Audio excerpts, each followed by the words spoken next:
시청자 여러분 안녕하십니까? VOA 뉴스투데이 시작합니다. 한반도에 집중호우가 쏟아진 가운데 북한에도 기록적인 폭우가 이어지면서 피해가 심상치 않아 보입니다. 북한은 피해 상황을 공개하지 않고 있는데 국제단체는 이번 홍수로 지금까지 22명이 숨지고 4명이 실종됐다는 북한의 중간 집계를 보고받은 것으로 전해져 실제 피해는 더 클 것으로 예상됩니다. 첫 소식 안소영 기자가 보도합니다. 한반도에 집중호우가 이어지면서 기록적인 폭우로 인한 북한 내 인명피해가 큰 것으로 전해졌습니다. 국제적십자연맹 IFRC가 지난주 북한에 쏟아진 집중호우로 지금까지 22명이 숨지고 4명이 실종됐다고 밝혔습니다. 적십자연맹의 안토니 발망 대변인은 13일 VOA에 북한 조선적십자사와 긴급재난대응 국가위원회로부터 이 같은 인명피해 상황을 확인받았다면서 북한의 광범위한 피해 발생 상황을 전했습니다. 발망 대변인은 그러면서 폭우로 인한 인명피해뿐 아니라 가옥 8,256채가 파손되거나 침수됐고 농경지도 2만 2천 헥타르, 약 6,650만 평 이상 피해를 입은 것으로 보고됐다고 설명했습니다. 이 같은 북한 농경지 피해 규모는 지난해 태풍 링링 때보다 2배 정도 큰 수준으로 한국 여의도 면적의 약 72배나 됩니다. 국제적십자연맹의 발망 대변인은 그러면서 북한의 황해북도와 강원도 수해 지역 2,800가구에 가족용 텐트와 구호품, 주방 세트 등을 전달했다고 설명했습니다. 앞서 북한에는 지난 1일부터 연일 폭우가 이어졌는데 북한 기상당국은 열흘 동안 평양 지역에 290mm 이상, 일부 지역에서는 지난주 845mm의 비가 쏟아지는 등 기상관측 이후 가장 많은 비가 내렸다고 전해 최악의 홍수로 기록됐던 2007년보다 심각한 상황인 것으로 알려졌습니다. 북한 당국은 지난해 태풍 링링으로 인한 피해 당시 이례적으로 재난방송을 하면서 수해 상황을 신속히 전했었지만 이번에는 북한 김정은 국무위원장이 다녀간 황해북도 은파군의 피해와 지원 상황을 부각시키면서 폭우 대비와 농작물 관리법을 강조하고 있습니다. 탈북민 출신인 조충희 굿파머스 연구소장은 은파군보다 더 생산량이 많은 평안남도 곡창지대 또한 홍수 피해가 심각한 것으로 파악하고 있다고 말했습니다.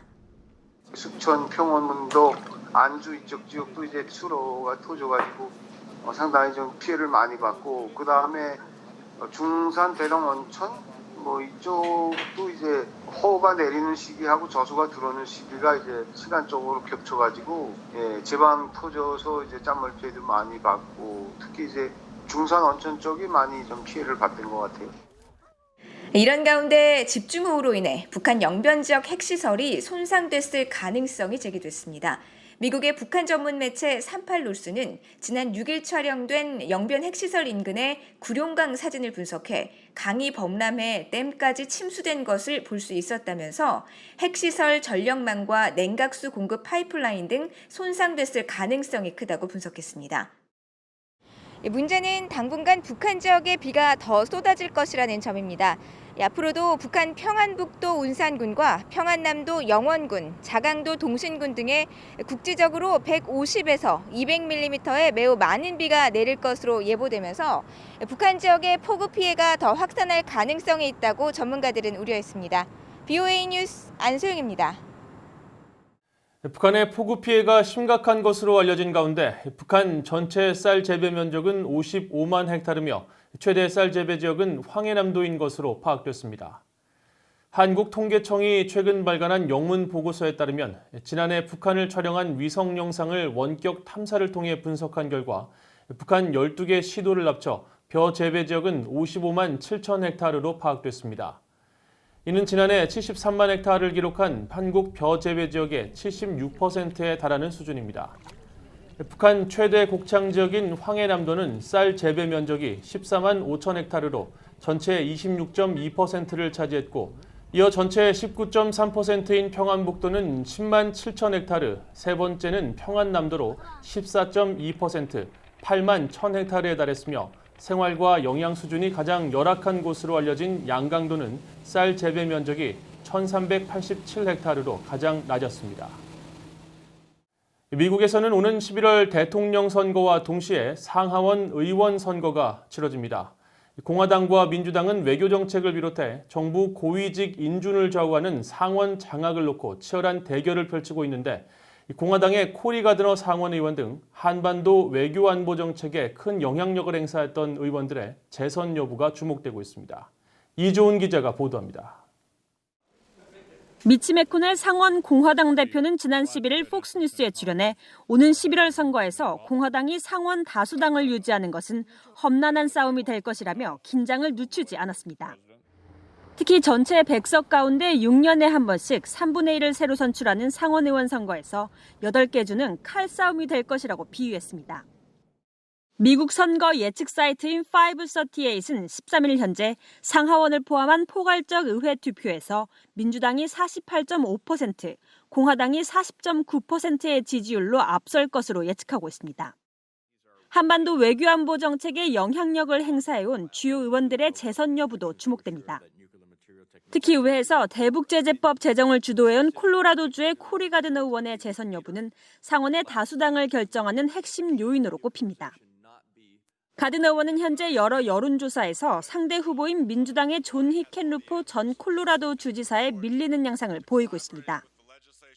하원에선 현재 외교위원장인 민주당의 엘리엇 엥겔 의원이 한반도 문제에 깊이 관여하고 있는데 예상을 뒤엎고 지난 6월 뉴욕주 당내 경선에서 중학교 교장 출신인 상대 후보 자말 보우만에 패해 오는 11월 선거 출마가 무산됐습니다.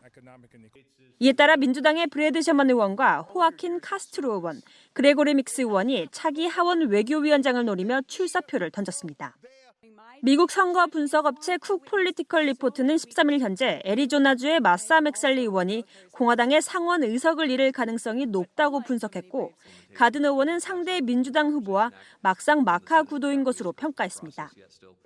또 조지아주의 데이비 퍼듀 의원과 아이오와주의 존 이언스트 의원, 메인주의 수잔 콜린스 의원과 몬타나주의 스티브 데인스 의원 등 공화당 상원 의원 4명도 민주당 후보와 치열한 경쟁을 벌이는 것으로 분석됐습니다. 현재 미국 의회는 공화당이 2014년부터 상원을 장악하고 있으며 민주당은 지난해부터 하원을 장악해 양당이 상원과 하원을 양분한 상태입니다. 임기가 6년인 상원은 총 100석 중 공화당이 53석, 민주당이 47석을 차지하고 있고 이 중 34석이 이번 11월 선거에서 새로 선출됩니다. 임기 2년인 하원은 435석 전원을 새로 뽑습니다. 오는 11월 3일 미국 선거는 이제 80여일 앞으로 다가왔습니다. 미국 국내 현안은 물론 북한 문제 등 세계 각국의 대외 정책을 결정하는 대통령과 의회 선거에 전 세계인의 이목이 집중되고 있습니다. VA 뉴스 이존입니다.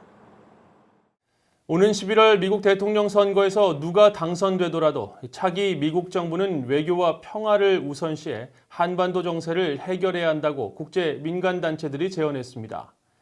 미국의 친우봉사회와 군축협회, 국제여성평화단체 위민크로스 등 13개 민간단체들은 13일 공동성명을 통해 이번 선거로 어떤 대통령이 집권하더라도 차기 미국 정부는 북한과 진전을 이뤄야 할 긴급한 책임을 지게 될 것이라고 주장했습니다.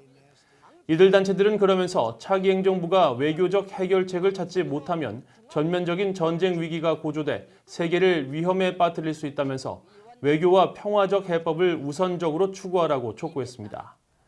또 긴장 완화와 관계 정상화를 위한 워싱턴, 평양 간 연락사무소 개설과 인도적 활동에 대한 제재 면제 강화, 재미 이산가족 상봉 추진과 인적 교류를 위한 여행 제한 철폐 필요성 등을 강조하면서 대북 제재와 특정 군사훈련, 적대적 언사 등 외교를 위축시키는 행동을 자제할 것을 주문했습니다. 영국 주재 북한 대사관 공사로 재직 중에 한국으로 망명한 뒤 한국 국회의원에 당선된 태영호 국회의원은 국제사회가 지속적으로 북한의 인권 문제를 거론하는 것은 북한의 김정은 국무위원장과 정권에 위협이 된다고 말했습니다.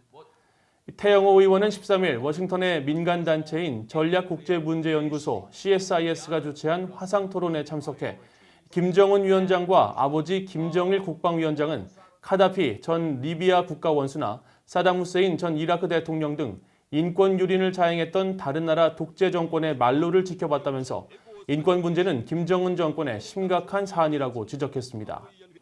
따라서 김 위원장과 그 일가는 북한 체제가 무너질 경우 자신들에게 미래가 없다는 것을 매우 잘 알고 있으며 인권단체나 유엔 기구들이 북한의 사례를 국제형사재판소 등에 회부하려는 시도에 대해 매우 민감하게 반응하고 있다면서 이 같은 이유로 북한은 인권 문제를 논의하거나 협상 의제에 올리는 것을 원하지 않고 있다고 말했습니다.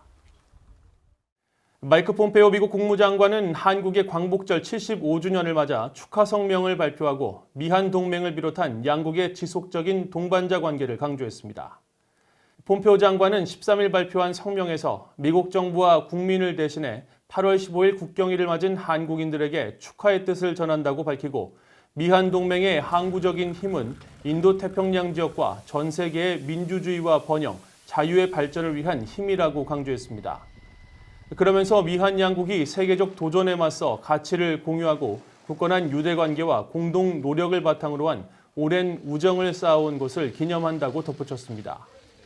폼페오 장관은 이어 모든 한국인들이 평화로운 광복절을 보내기를 희망하며 앞으로도 양국이 지속적인 동반자 관계를 구축해 나갈 것을 기대한다고 밝혔습니다.